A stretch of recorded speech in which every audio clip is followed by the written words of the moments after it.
Hi అండి, welcome to my channel. ఈరోజు అయితే మాలిదా ఎలా చేయాలో చూసుకుందామండి. చూస్తారు కదా, బెల్లం అయితే అంత మెత్తగా తురిమి పెట్టుకోవాలండి. అందులో సోంపు వేసుకోవాలి.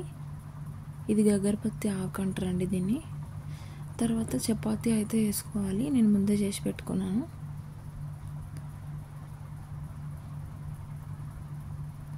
ఈ చపాతీని అయితే వేడి వేడి పెనం మీద వేసి కాల్చాలండి. ఆయిల్ గీలు ఏమేయొద్దు.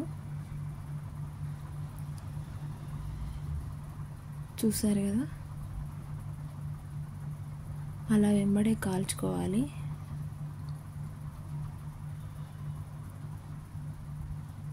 ఎక్కువ మాడనీయొద్దండి.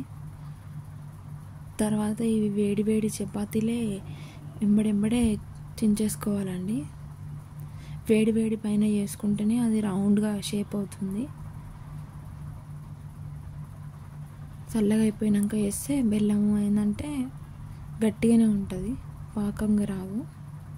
చూసారు కదా, ఒక నెయ్యి ప్యాకెట్ మొత్తం వేసుకున్నాను. ఎక్కువ నెయ్యి తినాలని అనుకున్న వాళ్ళైతే ఇంకా వేసుకోవచ్చు. అదంతా అలా కలుపుకొని మళ్ళీ ఒకసారి చించేసుకోవాలి. తర్వాత అందులో బెల్లం, ఇది గగరపత్తి ఆకు, సోంపు ఇంతకుముందు చూపించాను కదా, అది అందులో కొంచెం కొంచెం వేసుకుంటూ కలుపుకోవాలి గట్టిగా. చూసారు కదా, ఇదంతా చాలా వేడి వేడిగా ఉన్నప్పుడే చేయాలండి. చూసారు కదా, ఇలా కొంచెం కొంచెం వేసుకుంటూ కలిపేసుకోవాలి ఎంబడెంబడే.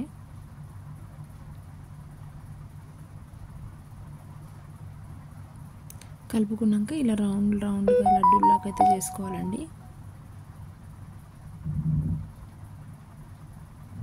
చూసారు కదా, మాలిదలు అయితే రెడీ అయ్యాయండి. చూడండి, అలా అన్నీ రౌండ్గా చేసి పెట్టేసుకుంటే మాలిదా అయితే రెడీ అయిపోయినట్టే అండి.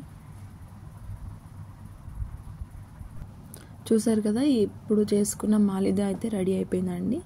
ఇప్పుడు ఇది తీసుకొని పీర్ల దగ్గరికి వెళ్తాము, దేవుని దగ్గరికి. ఇప్పుడు నేను మీకు ఆ వీడియో కూడా చూపిస్తాను, చూడండి.